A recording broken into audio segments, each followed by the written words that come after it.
सल्लल्लाहु अलैहि वसल्लम के वो जिन्हें पे भेजे खुदा भी सलाम, वो जिन्हें पे भेजे खुदा भी सलाम, फरिश्ते करे जिन्हें। एक और सवाल आप हजरात के सामने पेश करता हूँ। कुरान के कौन दो जुमले हैं जिनको उल्टा पढ़ा जाए तो उसी तरह पढ़ा जाए? कुरान के कौन से दो जुमले हैं जिनको उल्टा पढ़ा जाए तो उसी तरह पढ़ा जाए?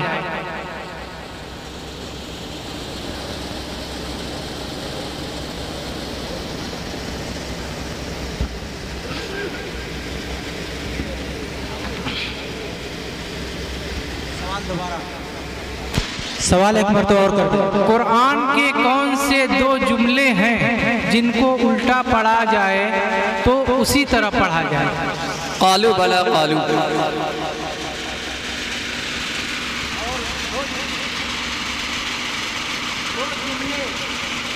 ये एक ही हुआ।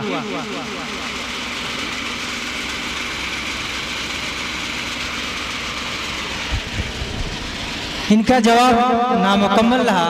एक मरतबा और सवाल कीजिए। कुरान के दो जुमले जिनको उल्टा पढ़ा जाए तो उसी तरह पढ़ा जाए, यानी सीधा भी उसी तरह पढ़ा जाए और उसको उलट दिया जाए तो भी उसी तरह पढ़ा जाए।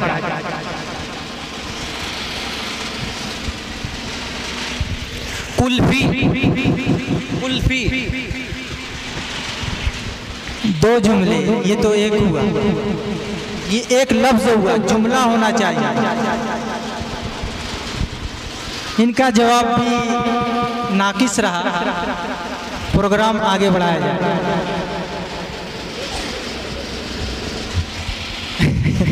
लीजिए। आलू मूसा व आलू हारून, आलू मूसा व आलू हारून। ये एक जुमला हुआ। दूसरा जुमला। बहरहाल आप हजरात बगौर नात समाअत फरमा रहे थे। आइए मैं आपको दोबारा उस तकरीर के माहौल में ले चलता हूँ जो आपने पहले सुनी थी। और अरबी ज़बान की अहमियत तो अफादियत हर किसी के। सवाल का टाइम खत्म हो चुका है, टाइम खत्म हो चुका है। मुज़ब्ज़बीन बैन ज़ालिका ला इलाहा उलाई व ला इलाहा उला।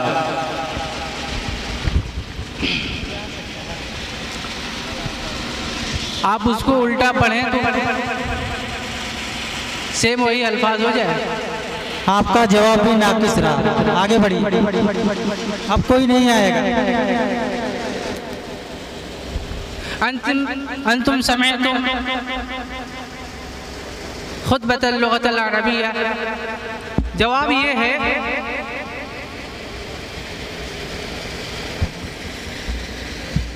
कुल्लुन फी फलक, कुल्लुन फी फलकिन। उसको उल्टा करिए, कुल्लुन फी फलकिन। दूसरा लफ्ज है रब्बक फकब्बिर।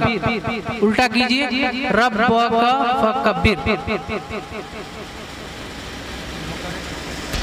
प्रोग्राम को आगे बढ़ाइए, जल्दी से बुलाइए। अंतुम समिअतुम खुतबतल लुगतल अरबिया अयदन व अना उरीदु अन यख्तुब तिलमीज़न आखर हा हुना वलिज़ालिका उरीदु अन यख्तुब बिल्लुगतिल अरबिया इस्मुहु मुहम्मद आकिब फलियतफ़ज़्ज़ल मशकूरा।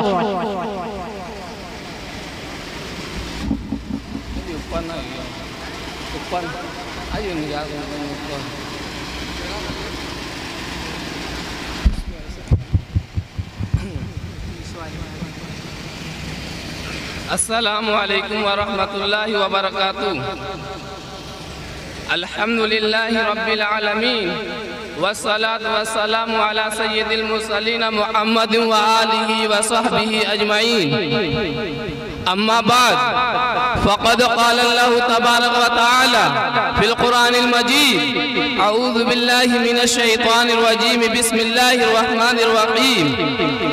ادعوا إلى سبيل ربك بالحكمة والموعظة الحسنة وجادلهم بالتي هي أحسن.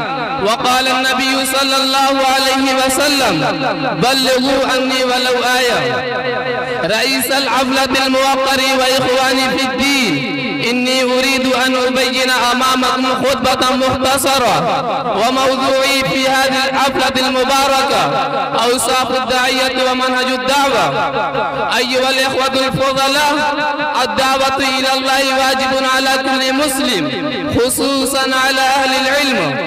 إن الدعوة الإسلامية هي دعوة عالمية صالحة لكل بيئة ومجتمع ولكل عصر ومثل إلى يوم القيامة، وأن الدعوة إلى الله عز وجل لها فضل عظيم ومقام كريم، وهي فريضة دينية إسلامية مهمة بدأت ببداية وجود الإنسان على وجه الأرض، وحيث أن سعادة الإنسان في الدارين تتوقف عليها، فإن أهميتها قد تفوق أهمية لوازم الحياة. والأنبياء والرسل عليهم الصلاة والسلام قد بعثوا لأداء هذا الواجب، ويتحقق فضلهم على غيرهم للقيام بهذه المسؤولية، كما أن الأمة المسلمة تفضل غيرها من الأمم للقيام بهذا الواجب.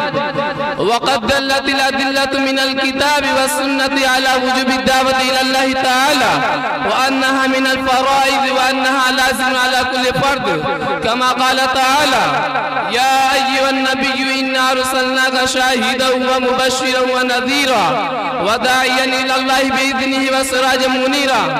أيها المسلمون، فالكل مطالب بالمشاركة في الدعوة إلى الله بكل ما لديه من علم أو مال أو جاه، كما أن السنة حثت وعزت على الدعوة إلى الله. قال النبي صلى الله عليه وسلم: بلغوا عني ولو آية. والداعية يجب عليه أن يدعو إلى الله بالحكمة والموعظة الحسنة والعقل السليم والعلم والعزم والقول اللين في موضع اللين، لأن الحكمة والجدال بالحسنة من أهم وسائل الداعية إلى الله، كما قال تعالى: ادعوا إلى سبيل ربك بالحكمة والموعظة الحسنة وجادلهم بالتي هي أحسن. الله سبحانه وتعالى يقول: ولا تستوي الحسنة ولا السيئة، ادفع بالتي هي أحسن فإذا الذي بينك وبينه عداوة كأنه ولي حميم. والرسول صلى الله عليه وسلم أوجب الدعوة إلى الله على كل فرد من المسلمين. من رأى منكم منكرا فليغيره بيده، فإن لم يستطع فبلسانه، فإن لم يستطع فبقلبه، وذلك هدف الإيمان.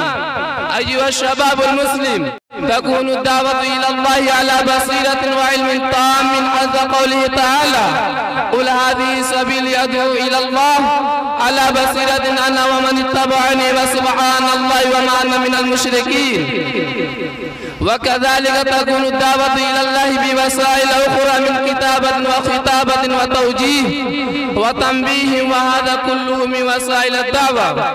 الكتابة في الصحف والوعظ والإرشاد وتحقيق كتب السلف الصالح التي تبين المنهج الصحيح والعقيدة السليمة، ونشر مقالات في المجلات والدوريات وغيرها من وسائل الاتصال والإعلام التي يسرها الله لعباده، سواء في الإنترنت أو في التلفزيون أو في الجوال، فهذه الوسائل كلها يسرها الله. أيها المستمعون، تكون الدعوة إلى الله بوسائل أخرى من كتابة وخطابة وتوجيه وتنبيه، وهذا كل من وسائل الدعوة. الكتابة في الصحف والوعظ والإرشاد وتحقيق كتب السلف الصالح التي تبين المنهج الصحيح والعقيدة السليمة، ونشر مقالات في المجلات والدوريات وغيرها من وسائل الاتصال والإعلام التي يسرها الله لعباده. وكذلك تكون الدعوة إلى الله بوسائل أخرى من كتابة وخطابة وتوجيه وتنبيه، وهذا كل من وسائل الدعوة. وحينما ترك المسلمون والمسلمات فريضة الدعوة والإرشاد، ترك الله سبحانه وتعالى قبول دعوات المسلمين والمسلمات.